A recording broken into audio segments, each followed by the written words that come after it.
अब हम जनाधिक्य की अवधारणा के बारे में अध्ययन करेंगे। जनाधिक्य क्या होता है? जनसंख्या के सामान्य संतुलन की अवस्था से विचलित होकर तेजी से बढ़ने की अवस्था को सामान्यतः जनसंख्या आधिक्य जनाधिक्य कहा जाता है। किसी निश्चित प्रदेश के अंतर्गत उपलब्ध समस्त प्राकृतिक संसाधनों की तुलना में वहाँ निवासी जनसंख्या अधिकतम होती है तथा जनसंख्या वृद्धि भी तीव्र होती है, जिसके कारण उस क्षेत्र की पोषण क्षमता की तुलना में जनसंख्या अधिक हो जाती है। ऐसी अवस्था के कारण उस क्षेत्र विशेष के लोगों का जीवन स्तर निम्न, बेरोजगारी की जनसंख्या समस्या आदि तत्वों में निरंतर वृद्धि होती जाती है तथा आर्थिक एवं सामाजिक जीवन स्तर निरंतर निम्न स्तर की ओर अग्रसर होता जाता है। यह अवस्था उस क्षेत्र विशेष की अति जनसंख्या जनाधिक्य या जनातिरेक की अवस्था कहलाती है।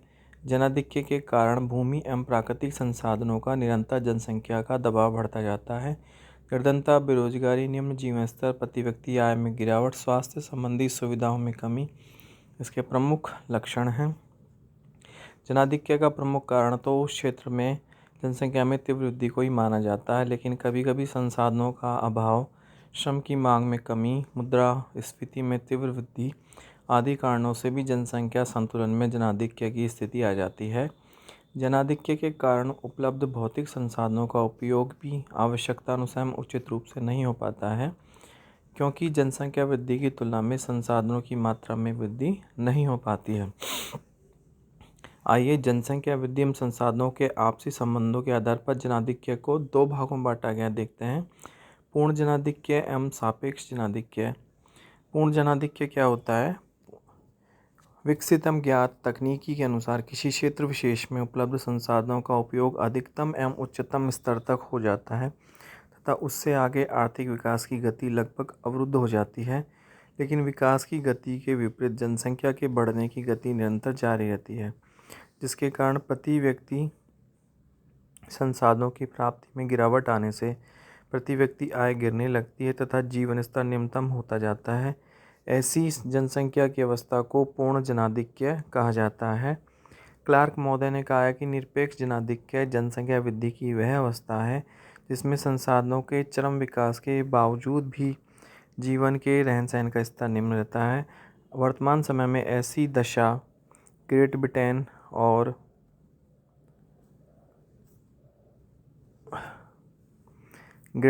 जापान आदि कुछ विकसित देशों में पाई जाती है। सापेक्ष जनाधिक्य।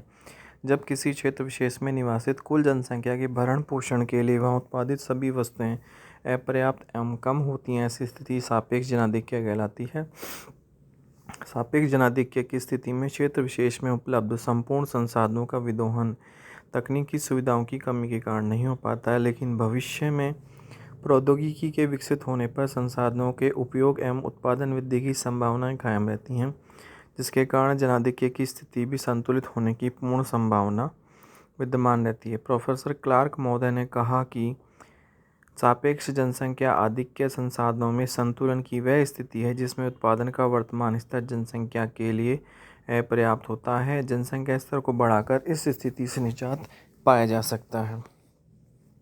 वर्तमान समय में सापेक्ष जनाधिक्य की स्थिति विश्व के उन छोटे छोटे विकासशील देशों में पाई जाती है जहां उत्पादन का स्तर जनसंख्या वृद्धि की तुलना में निम्न पाया जाता है। जनाधिक्य की स्थिति अधिकतर संपूर्ण देश या किसी देश के प्रदेश विशेष में पाई जाती है। किसी क्षेत्र के एक प्रदेश विशेष में जनाधिक्य की स्थिति पाई जाती है, जबकि संपूर्ण देश के अन्य भागों में जनसंख्या सामान्य हो सकती है।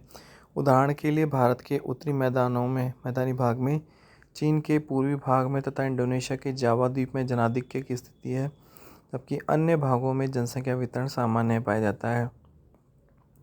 जनसंख्या आधिक्य को ग्रामीण एवं औद्योगिक जनसंख्या आधिक्य के रूप में भी विभाजित किया जाता है। जब किसी औद्योगिक क्षेत्र में जनसंख्या आवश्यकता से अधिक पाई जाती है तो वह औद्योगिक जनसंख्या आधिक्य की स्थिति कहलाती है। इसके विपरीत जब ग्रामीण क्षेत्रों में जनसंख्या भार अधिक होता है तो वह ग्रामीण जनसंख्या आधिक्य कहलाता है। ग्रामीण जनसंख्या आधिक्य के कारण तीव्र जनसंख्या वृद्धि, भूमि में क्षेत्रीय वितरण की असमानता, मशीनीकृत कृषि, अकृषित क्षेत्रों का कम विकसित होना, कृषिगत उत्पादन का निम्न स्तर, सामाजिक विकास का स्तर कमजोर होना, कृषिगत उपजों पर अधिकतम जनसंख्या निर्वहन का अभाव आदि। जनाधिक्य की स्थिति उस क्षेत्र विशेष की जनसंख्या वृद्धि की स्थिति, संसाधनों की उपलब्धि, उपलब्ध संसाधनों के उपयोग तथा नवीन प्रौद्योगिकी पर आधारित रहती है।